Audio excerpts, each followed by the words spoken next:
Fala, Rovai, o editorial do Fórum 11:30, queridas, queridos e querides. Deixa eu dizer uma coisa para vocês, políticos de Brasília. Deixem o homem trabalhar. Deixe o Lula viajar, porque o Lula tem tudo para ser o presidente do mundo. Ah, pai, Rovai, você tá louco, você tá exagerando, você tá exagerado. Você tomou umas ontem? Não, tô tranquilinho, eu tomei uma tacinha de vinho. Os discursos do Lula para autoridades e para o povão, os dois discursos, aquele na Torre Eiffel, aquele na ONU, os dois discursos são marcos de um novo tempo do país, né? Eu vi uma bandeira do Brasil na hora que o Lula está falando, dava orgulho da bandeira, gente. Dava orgulho da bandeira.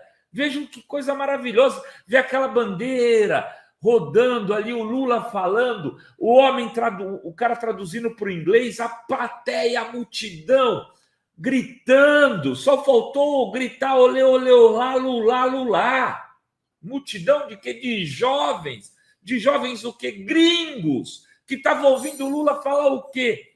Que o mundo precisa olhar para os mais pobres, que os líderes mundiais, que o primeiro mundo tem que olhar para a África, para a América Latina, e que o primeiro mundo se industrializou e usou recursos ambientais para isso, e que agora cobra que o Brasil cuide da Amazônia, sendo que a energia renovável do Brasil é muito maior, o uso de energia renovável no Brasil é muito maior do que a média mundial, 50% contra 15%, dando aula, falando para os líderes no outro discurso, na ONU, falando para os líderes do planeta o seguinte: se vocês criaram o Estado de Israel, por que não conseguem criar o Estado da Palestina? Mexendo num vespeiro impressionante, falando de Assange, falando de uma coisa que para os Estados Unidos é um ponto de honra, que para a Inglaterra é um ponto de honra. Eles prenderam Assange e vão matá-lo. Porque ele fez o quê? Porque ele deixou que o mundo soubesse como se comportam os líderes das grandes nações, como é que se faz a coisa por debaixo dos panos, como nos bastidores, nos intestinos do poder funcionam as coisas. Assange trouxe a merda para cima. E aí o povo viu que eles espionam, que eles tramam, que eles fazem sujeiraiada, essa sujeiraiada toda. E ao revelar isso, Assange foi jurado de morte para que nunca mais ninguém faça a mesma coisa. Foi para isso. Snowden está fugido, escondido lá na Rússia. O Putin isso, o Putin aquilo. E os líderes do primeiro mundo que obrigam o Snowden a estar escondido na Rússia são o quê? São personagens do Walt Disney? Todos lindos, livres e felizes? Vivem num paraíso do neoliberalismo? Onde a liberdade é plena. Eu posso falar até mal do presidente. Que bobagem é essa? O Lula fez eles perceberem isso. Como é que é isso? A guerra da Ucrânia interessa a quem? Interessa a quem? O Lula disse isso. Lula se comportou como um presidente do mundo. Mas Rovai nunca será. Eu não estou dizendo que não será, porque não existe o cargo. Mas ele, ao fazer esses discursos fortes, está dando para o planeta assim: olha, nós precisamos discutir esta pauta, esta é a agenda, este é o centro do debate, não esse gregueré aí. Olha, gente, precisamos condenar a China, porque a China colocou um drone espião que entrou na área dos Estados Unidos. Aí a China fala: não, era para ver o tempo, era uma coisa para analisar a temperatura. Os Estados Unidos: não, era um drone espião. O Biden vai lá e xinga o Xi Jinping de ditador. Eles vão criando essas pequenas distrações para que a gente não debata o essencial. Qual é o essencial? Qual é o compromisso dos países de primeiro mundo para com o processo civilizatório, para com a paz, para com o meio ambiente, para com a justiça social. Isso não, Violão.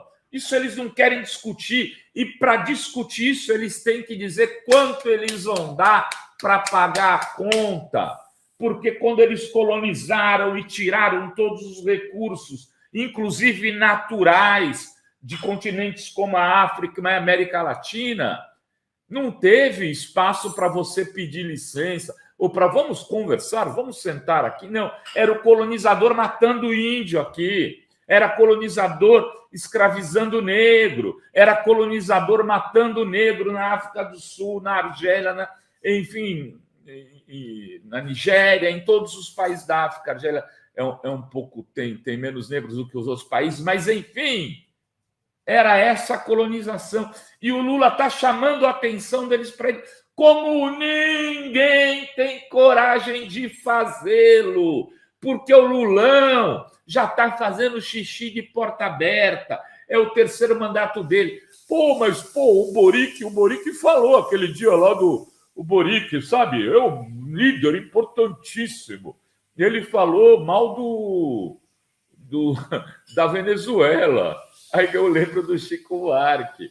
Eu não gosto de quem fala grosso com a Venezuela e fala fino com os Estados Unidos. Eu quero quem fale grosso com os Estados Unidos e, se precisar, acolha generosamente o povo latino-americano e países como Venezuela, Bolívia e que tais. O Lula está mostrando a diferença dele para esses outros líderes, que para ganhar ponto com o Biden, com a mídia liberal, ficam adulando e ficam criticando, ficam adulando de um lado os avanços dos países neoliberais, ficam que nem cachorro vendo aquela máquina de fazer frango, ai que bonitinho, esses países, e ficam detonando o Maduro, a Bolívia, o Evo, o Escambau,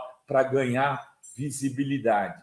Enfim, Lula mostrou que para ser grande politicamente tem que ser corajoso, mais uma vez, como ele fazia desde a época das greves do ABC, quando ele ia falar lá com Mária Mato, com Luiz Bueno Vidigal, e ele não ia abaixado, ele comprava um terno novo, ia lá e se impunha com a cara e com a coragem, porque era ditadura militar. E esta ditadura que nós vivemos hoje, de alguma maneira, no planeta, comandado por poucos bilionários e alguns Estados-nações, o Lula também é um dos poucos que tem coragem de enfrentar. Lula, parabéns! Lula mandou muito bem. E é isso aí, se tivesse presidência do mundo, Lulão, tu tinha que ser candidato. Era isso que tínhamos para hoje neste Fala Rovai. Beijos e beijos a todas, todos e todes. E não esqueça, apoie o documentário Ato 18, o golpe contra Lula. Você que está vendo esse Fala Rovai, tem aí o pix@revistaforum.com.br.